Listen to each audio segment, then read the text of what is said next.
Top of the morning, Dan and Amy.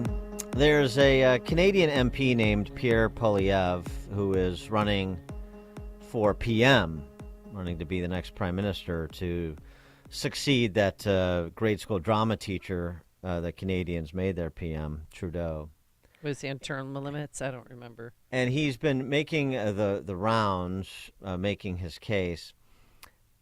He had this exchange with a reporter that started making the rounds on Twitter.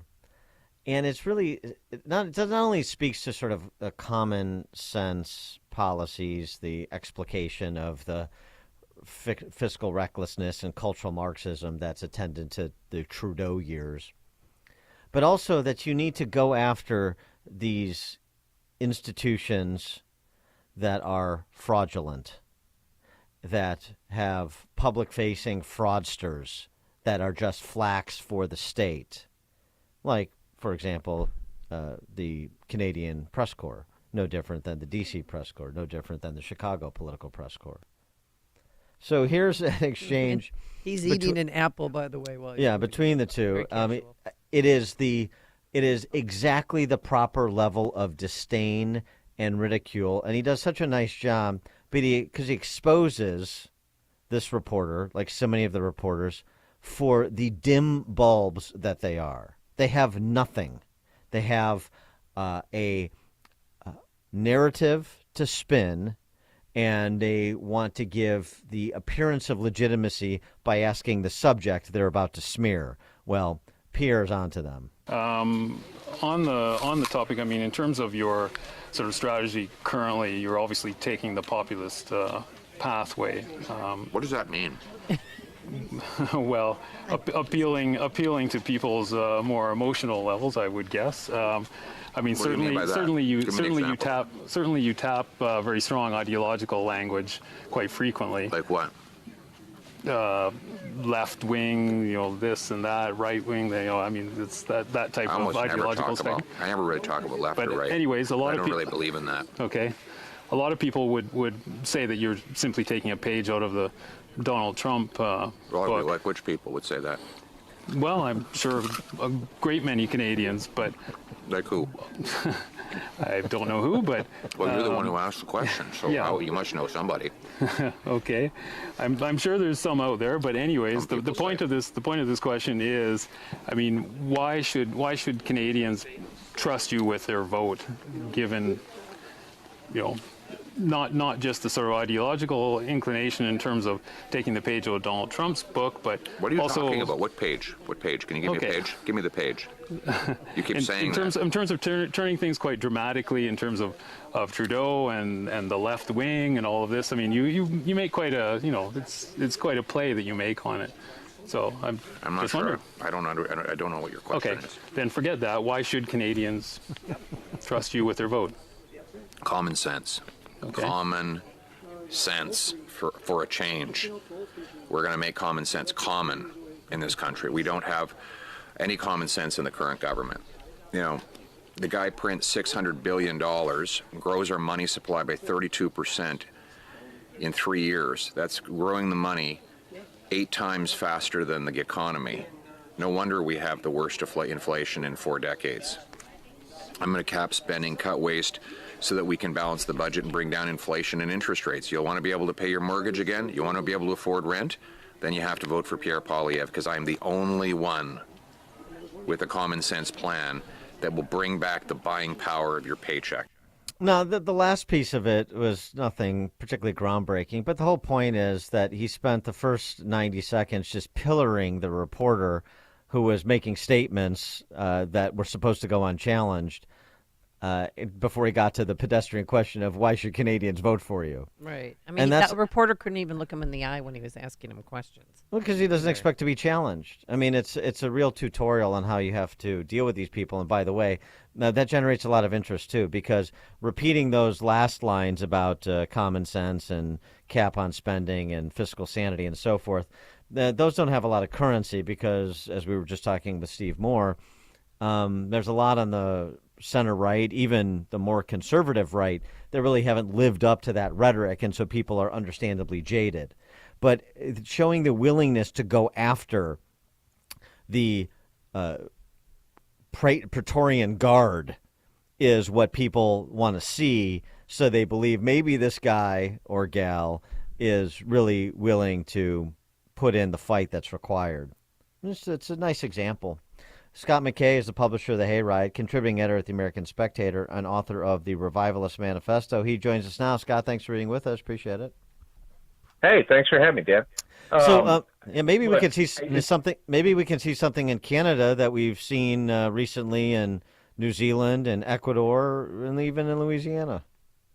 Well, yeah, we just had an election. So the primary elections in our statewide election cycle happened on Saturday, and they were a massive blowout for the right. But and I'm sure we'll talk about that some, but on the Polyev interview, you gotta find it on Twitter and watch the video portion of it, because the best part of it is he's munching on an apple while he's listening to these questions. Yeah, right. And I mean, you mentioned the word disdain, and it's perfectly descriptive, because he's just busy eating that apple and looking at the guy like, why is this guy harassing me with his garbage?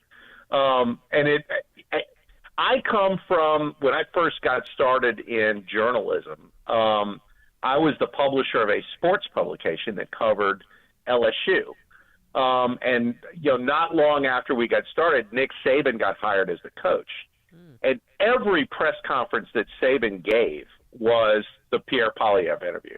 Yeah. And we're familiar with that in Chicago with the Mike Ditka years. Yeah. Coach. Yeah, and honestly, I don't. But it's weird, because Republicans tend to be bigger sports fans than Democrats, and I do not understand why Republican politicians don't adopt the football coach press conference approach to doing these interviews. I mean, they're solicitous to legacy corporate media idiots who insult them with questions, and they just take it, and it drives Republican voters nuts. When what really is called for is exactly what you see in this interview, where it's like, I don't accept the premise of your question. Exactly. Ask me another question, because this one stinks and I'm not even going to bother. I mean, Joe Biden does that to friendly reporters. Right. And Joe Biden is barely sentient at all, and he's able to do it. And yet every Republican politician I see is like eager and earnest in their, acceptance of insulting and false narratives that precede questions that they're asked. And it's so refreshing to see somebody who is just not having it and is willing to look like a jerk maybe, but so what? Because they don't care what the reporters say, and they know they're going to get written up in a bad way anyway. All right, let's talk about Louisiana, Jeff Landry. And did you think he was made it on top because of his support from President Trump? I think that probably didn't hurt, but the big issue is that Landry ran more or less a flawless campaign. He did all of the retail politics things that needed to be done. He built local alliances throughout the state. He headed off all of the other Republican because this was a jungle primary. He headed off all the Republican candidates at the pass. Got in the race early, locked up all the key endorsements, the whole bit. The big reason why he was able to win 52% in the primary is that Democrats in Louisiana have utterly and completely collapsed. That party is not even viable anymore. That's amazing when you're talking about them enjoying an incumbent governor at present. But I saw that we talked about it a bit yesterday. Down 330,000 votes on the Democrat side from 4 years earlier. Oof. Yeah, well, and a lot of that. I don't know if they're the people that left are all Democrats, but he's run off on net about 250,000 people from the state during the 8 years he was there, and everybody knows that Louisiana is in a state of virtual collapse from the standpoint of a private sector economy and all of these other things. Everybody knows it, and everybody was ready for something else. And Landry had established himself as the most credible conservative candidate because he's been the attorney general. Right. And they're involved in every one of these multi-state lawsuits, whether Missouri v. Biden. Remember that thing is in the Western District of Louisiana at the trial level, and it's there because Jeff Landry's office was the one that put it there. The social media censorship case. Correct. Which is probably the biggest lawsuit in America in the last 10 years or so. So they've done all of these things that really established some pretty serious bona fides as a conservative. And then having done that, Landry's campaign is all about crime. It's all about the fact that he's got some experience as an economic development officer, and it's about traditional values. I mean, like things that even Democrats can't really argue with. And it was like a no drama campaign, and it was set up as look, I'm the most qualified guy. I'm the best guy to do this. He barely even attended any debates.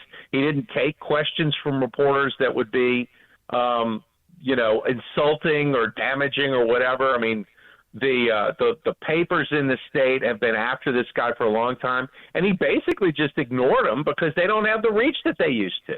And he didn't engage them in ways that would put him in a position to play defense. And he built and built and built and built his support, all the way up to Election Day.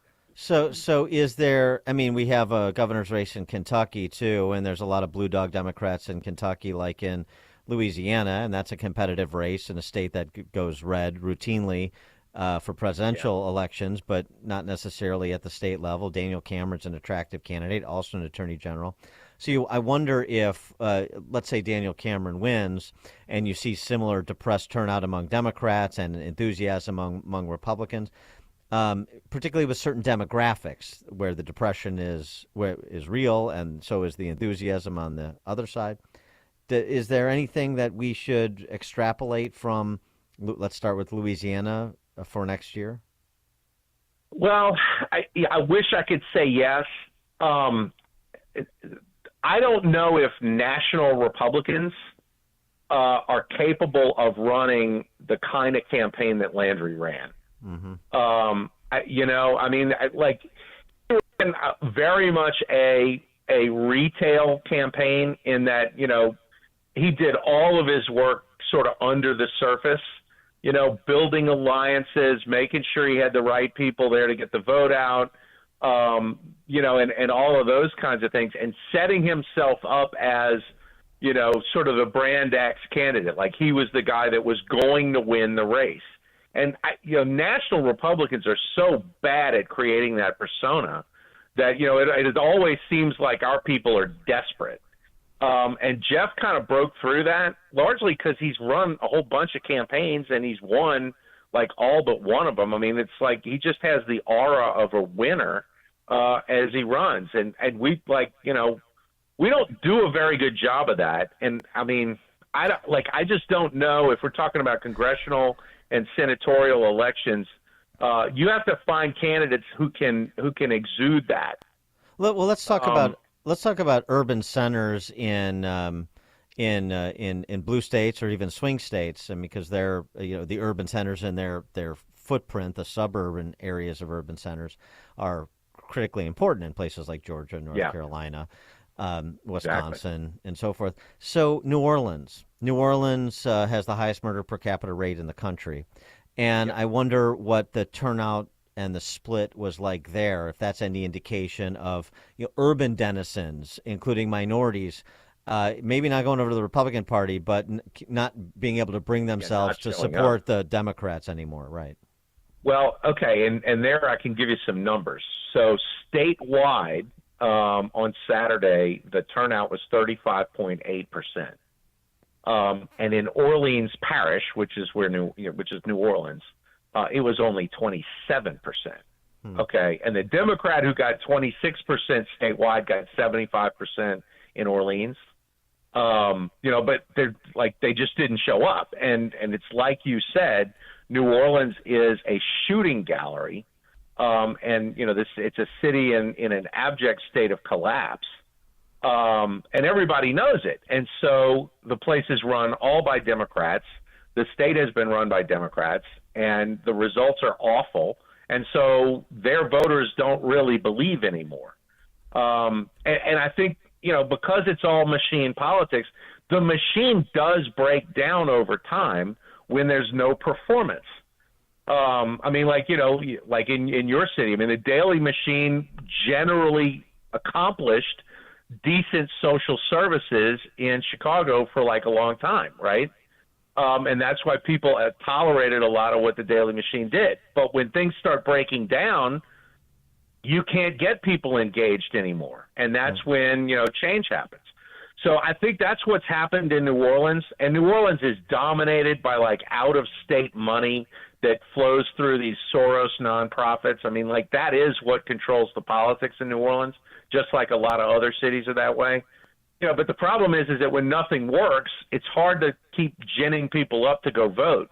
And they've run into that there. And I don't know that Louisiana is an outlier. It would make a lot of sense to start to see some of these urban Democrat machines that are driven by, Arabella advisors, placed money, to start kind of, those machines stop turning out the vote that they've been. I don't know that you could count on that as a Republican, but it's something worth watching because it was in evidence on Saturday in New Orleans. Scott McKay is the publisher of the Hayride, contributing editor at the American Spectator, and author of the book The Revivalist Manifesto.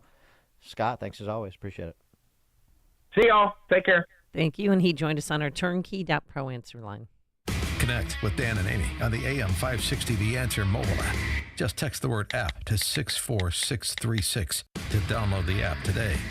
You've heard me talk about my love of coffee over and over again. I'm here to tell you I have discovered one of the best brews I've ever tasted and a company that I cannot wait to support. I'm here to tell you about Bone Frog Coffee. The Bone Frog is a sacred symbol in the SEAL teams. It honors those that gave the ultimate sacrifice, their lives.